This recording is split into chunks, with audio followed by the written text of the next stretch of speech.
युवा दिल पे मोहर लग चुकी है ओवैसी साहब की, ये कटने को तैयार नहीं है। युवाओं का साथ चाहिए और बुजुर्गों की दुआएं चाहिए। इस बार दादरी का कांड दिया, पहली मॉब लिंचिंग थी वो समाजवादी सरकार में हुई थी। अगर उस वक्त में कानून बन जाता तो ये रोज रोज जो मॉब लिंचिंग हो रही है, भीड़ पकड़ के किसी भी बेकसूर आदमी का कत्ल कर देती है, अगर उसी वक्त में कानून बन जाता कि लश्कर भी तुम्हारा है, सरदार तुम्हारा है, लश्कर भी तुम्हारा है, सरदार तुम्हारा है, तुम सच को झूठ लिख दो, अखबार तुम्हारा है, तुम सच को झूठ लिख दो, अखबार तुम्हारा है।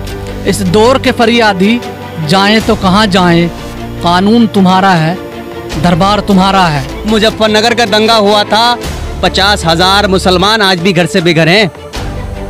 वो माँ और वो बहनें चीख चीख कर पुकार रही हैं कि हमारे साथ बलात्कार हुआ है, हमारी रिपोर्ट लिखिए। 5 साल समाजवादी सरकार चल के चली गई। बताइए अगर एक मुकदमा दर्ज हुआ हो तो।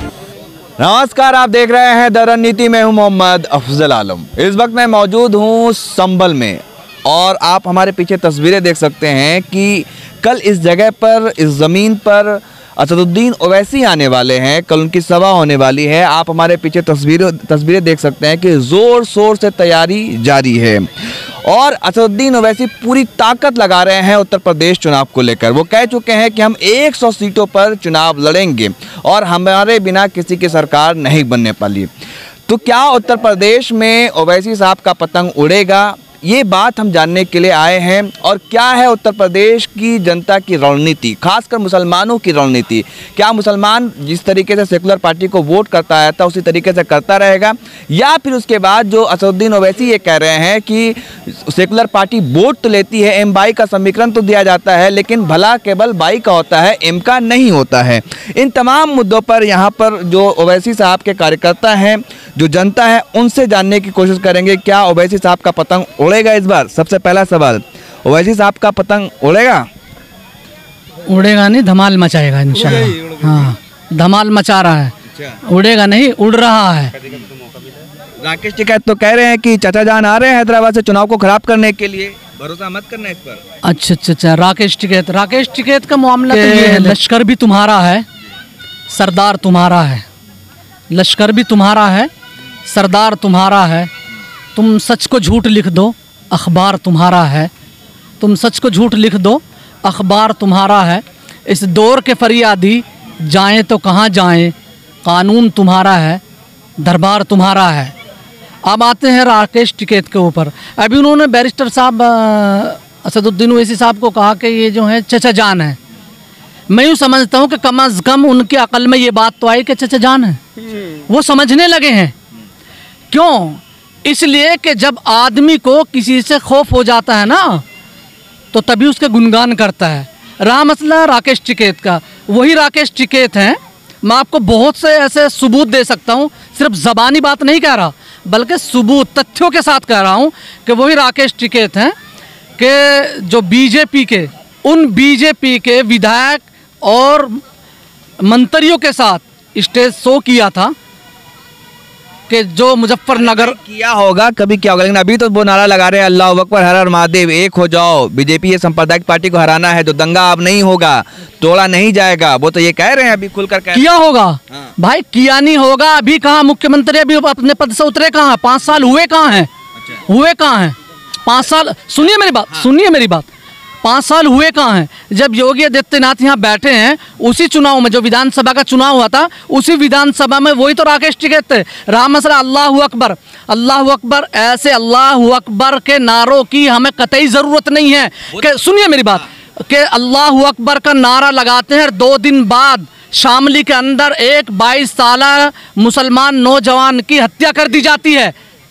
अल्लाह अकबर की हमें जरूरत नहीं है, हम उससे बेहतर अल्लाह अकबर कहना जानते हैं। कह रहे कि ये बीजेपी के लोग हैं, वो लोग क्या कर रहे हैं, किस तरीके का सांप्रदायिक ध्रुवीकरण कर रहे हैं, लोगों को बांटेंगे, आपस में जो लड़ाएंगे। लेकिन आप बंटना मत, बल्कि जो हमारी जो साझी विरासत है, अल्लाह अकबर, हर हर महादेव, एकता है, जो इत्तेहाद वो बनाए रखना। वो राकेश टिकैत कह रहे हैं कि हम बीजेपी देखिए, मगर तुम मानने तैयार कब? ये वो तो आप भी कह रहे हैं। ये जो नारा लगा है, ये राकेश टिकैत इसके ज़रिए अपना चेहरा, अपनी राजनीति चमकाना चाहते हैं। ये बिल्कुल कतई साफ है।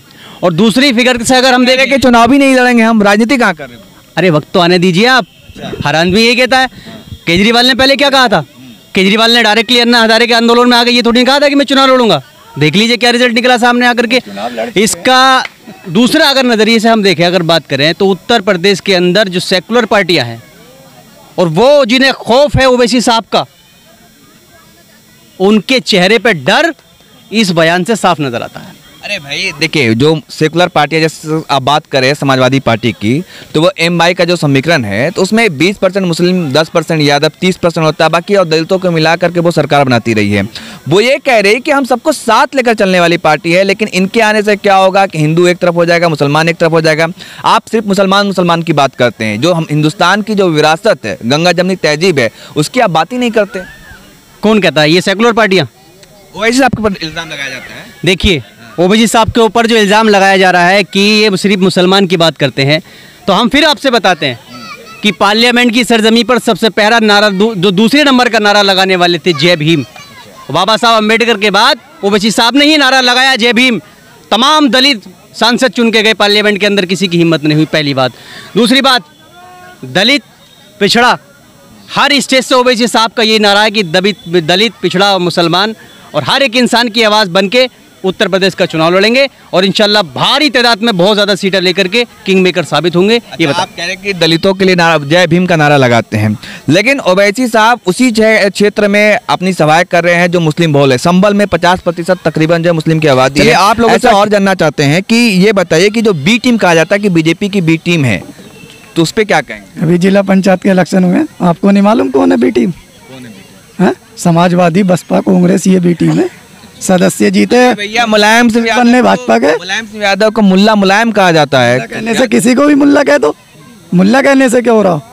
क्या मतलब? हिस्सेदारी चाहिए ना, मुल्ला कहने से क्या हो रहा? हिस्सेदारी तो दिया उन्होंने, आजम खान को बनाया नेता और कई लोग। मुल्ला कहने का फायदा जो हारते हारते रहे, मुजफ्फरनगर क्या हिस्सेदारी दी है इन्होंने? आजम खान को इन्होंने मंत्री बनाया, तमाम 12 मंत्री बनाए, लेकिन जब मुजफ्फरनगर का दंगा हुआ था 50,000 मुसलमान आज भी घर से बेघर हैं। वो माँ और वो बहनें चीख चीख कर पुकार रही हैं कि हमारे साथ बलात्कार हुआ है, हमारी रिपोर्ट लिखिए। 5 साल समाजवादी सरकार चल के चली गई। बताइए अगर एक मुकदमा दर्ज हुआ हो तो। वो बूढ़ी महिलाएं, बुजुर्ग 70-70, 80-80 साल की उम्र जिनकी थी, ईख के खेत में रह करके 3-3 दिन काटे हैं, भूखे प्यासे रह करके, गन्ने खा खा करके। उस वक्त में समाजवादी सरकार थी, क्या किया उनके लिए? और जिस आजम खान की बात करते हैं आप, 1.5 साल हो गया अब जेल के अंदर बंद हुए, आज तक एक भी कार्यकर्ता रोड पे नहीं आया है, उनके लिए आवाज़ नहीं उठाई है। और अभी 5 अगस्त को उत्तर प्रदेश की सरजमी पर, सुनिए आप, उत्तर प्रदेश की सरजमी पर समाजवादी के मुखिया के कहने पे जो आदमी मर गया, दुनिया से चला गया, उसकी जयंती मनाने के लिए, उसको याद करने के लिए उत्तर प्रदेश की सरजमी पर साइकिल रैली निकाली जाती है। और जो आदमी जिंदा है, जेल के अंदर है, उसकी कोई खबर नहीं है। आजम खान के घर तो गए थे ना अखिलेश यादव। जब ओवैसी साहब ने ये कमिटमेंट किया कि हम जाएंगे मिलने के लिए, तो बौखला गए ये, तब जाकर के आजम खान के घर गए। उससे पहले क्यों नहीं गए? क्या लगता है कि मुसलमान जी, आप लोग तो कार्यकर्ता, आप लोग सब तो पार्टी के कार्यकर्ता हैं, क्या मुसलमान ओवैसी साहब को वोट करेंगे? वोट भी करेंगे, सपोर्ट भी करेंगे, जिताएंगे भी। अब वो वक्त खत्म हो गया। आप लोग कह रहे कि हिस्सेदारी नहीं दी। मुरादाबाद से सांसद एसटी हसन, वो समाजवादी पार्टी से, शफीकुर रहमान वर्क, वो समाजवादी पार्टी से, तो कैसे हिस्सेदारी नहीं दी उन्होंने? सिर्फ नेता बनाना हिस्सेदारी नहीं होती, तो फिर क्या करेंगे? विधानसभा में आरक्षण चाहिए और बहुत सारी चीज़ें हैं, बुनियादी चीज़ें होनी चाहिए, जो बुनियादी काम कौम के लिए होने चाहिए, वो नहीं हो पाते हैं। कैसे काम नहीं हो पाते? आरक्षण का ही मामला ले लो, 2012 के मैनिफेस्टो में दिया था कि हम मुसलमानों को आरक्षण देंगे, दिया क्या?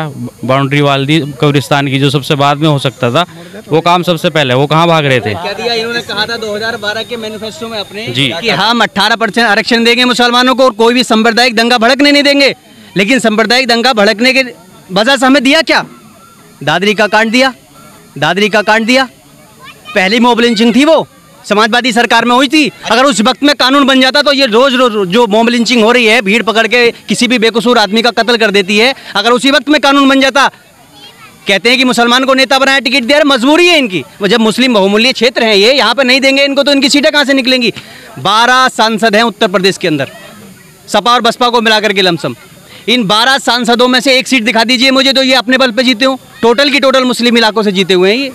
इनके अपने 15 सांसद, 15 सांसद लमसम मैंने कहा। आप एक गिना दीजिए उसमें से।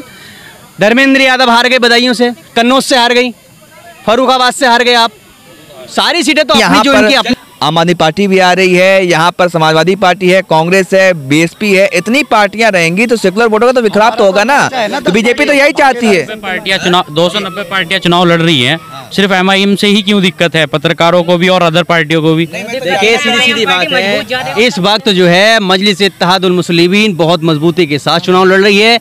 युवा का चुनाव है। युवा दिल पे मोहर लग चुकी है ओवैसी साहब की, ये कटने को तैयार नहीं है।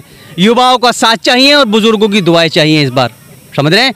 और रहा सवाल बी टीम का या किसी भी बात का, तो हम तो बार बार कहते हैं कि जो बी टीम कहने वाले हैं वो ला करके एक सबूत तो दें, और हमसे कहिए कि सेकुलर पार्टियों के लिए किसी भी सेकुलर पार्टी को उठा लीजिए, हम 50 सबूत देने को तैयार हैं कि वो भाजपा की बी टीम है। नाराजगी तो साफ तौर पे देखा जा रहा है, खास करके समाजवादी पार्टी को लेकर जो नाराजगी है। ओवैसी साहब के बारे में कहा जाता है कि वो जहां भी जाते हैं, कुछ हो चाहे ना हो, लेकिन हलचल जरूर पैदा कर देते हैं और राजनीति को इंटरेस्टिंग कर देते हैं। तो आप ये तस्वीरें सीधे देख सकते हैं कि कल इसी जगह पर सभा होना है असदुद्दीन ओवैसी का। असदुद्दीन ओवैसी साहब का एक बड़ा सभा होना है इस जगह पर। तो क्या होगा ये तो आने वाला वक्त बताएगा, और कल मैं दिखाऊंगा कि ओवैसी साहब क्या बोलते हैं। उन्होंने कहा कि राकेश टिकैत का जवाब मैं संभल से दूंगा। मैं मोहम्मद अफजल आलम, द रणनीति के लिए संभल से।